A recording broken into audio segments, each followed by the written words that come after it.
ఓట్లు సీట్ల రాజకీయాలను ప్రశ్నించడానికి, ఏకపక్ష నిర్ణయాలపై నిలదీయడానికి, కోట్లాది ప్రజల ప్రయోజనాలు కాపాడడానికి, ఉద్యోగ సంఘాల ఆందోళనలపై నినదించడానికి రాష్ట్ర చరిత్రలో ఓ చారిత్రక దీక్షకు వేదిక సిద్దమవుతోంది. అందరికీ సమన్యాయం కావాలంటూ వైఎస్ విజయమ్మ చేపట్టనున్న ఆమరణ నిరాహార దీక్షపై స్పెషల్ ఎడిషన్.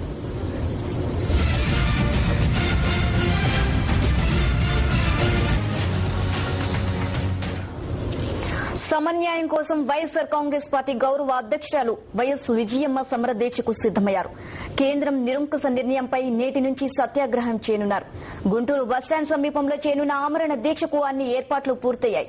మరోవైపు విజయమ్మ దీక్షపై ప్రజలు, రాజకీయ వర్గాలు, జాతీయ మీడియాలో ఉత్కంఠ నెలకొంది. అన్ని ప్రాంతాలకు సమన్యాయం చేయలేనప్పుడు, అందరికీ ఆమోదయోగ్యమైన రీతిలో సమస్యను పరిష్కరించలేనప్పుడు రాష్ట్రాన్ని యథాతథంగా ఉంచాలని కోరుతూ వైఎస్ఆర్ కాంగ్రెస్ పార్టీ గౌరవ అధ్యక్షురాలు వైఎస్ విజయమ్మ నేటి నుంచి నిరాహార దీక్ష చేపట్టనున్నారు. గుంటూరు వేదికగా చేపట్టనున్న ఈ ఆమరణ నిరాహార దీక్షకు అన్ని ఏర్పాట్లు పూర్తయ్యాయి. గుంటూరు ఆర్టీసీ బస్టాండ్కు సమీపంలో దీక్షా శిబిరం ఏర్పాటు చేశారు. విమానంలో ఉదయం 9:45 గన్నవరం చేరుకుంటారు. అక్కడి నుంచి రోడ్డు మార్గంలో బయలుదేరి 10:30కు దీక్షా ప్రాంగణానికి చేరుకుంటారు.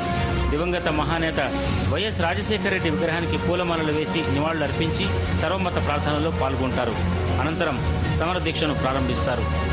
విజయమ్మ దీక్షకు మద్దతు తెలిపేందుకు పార్టీ శ్రేణులు పెద్ద ఎత్తున తరలివస్తున్నాయి.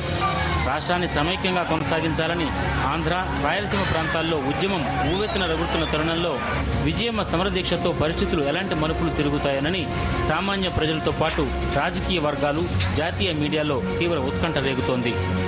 ఒక పార్టీ గౌరవాధ్యక్షురాలు, అందున ఒక మహిళ తెలుగు ప్రజలకు న్యాయం చేయాలని కోరుతూ ఆమరణ నిరాహార దీక్ష చేయాలని నిర్ణయం తీసుకున్న నాటి నుంచే దీనిపై విస్తృతంగా చర్చ జరుగుతోంది. ఏకపక్షంగా నిరంకుశ వైఖరితో అడ్డగోలుగా రాష్ట్ర విభజన చేస్తున్నారన్న నిర్ణయం వెలువడిన నాడే సీమాంధ్ర ప్రాంతం అగ్నిగుండంగా మారింది. జూలై 31వ తేదీ మొదలు 3 వారాలుగా ఉద్యమంతో అట్టుడుకుతోంది. విద్యార్థులు, యువకులు, మహిళలు, ఉద్యోగులు, రైతులు, అన్ని వర్గాల వారు ఈ ఏకపక్ష విభజనను నిరసిస్తూ రాష్ట్రాన్ని సమైక్యంగా ఉంచాలని స్వచ్ఛందంగా రోడ్ల మీదకు వస్తున్నారు.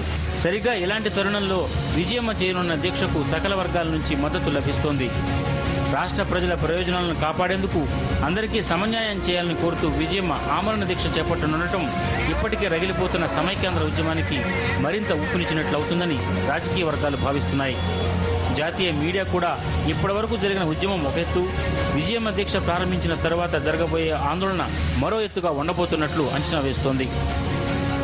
వాస్తవానికి అడ్డగోలుగా రాష్ట్ర విభజన జరుగుతోందని తెలిసి తెలియగానే వైఎస్ఆర్ కాంగ్రెస్ పార్టీ ఈ అన్యాయాన్ని ప్రతిఘటించడం మొదలుపెట్టింది.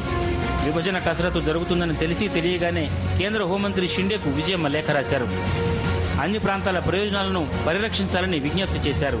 అయినా కాంగ్రెస్ పట్టించుకోకుండా ఏకపక్షంగా విభజన చేసే దిశగా ముందుకు వెళ్లింది.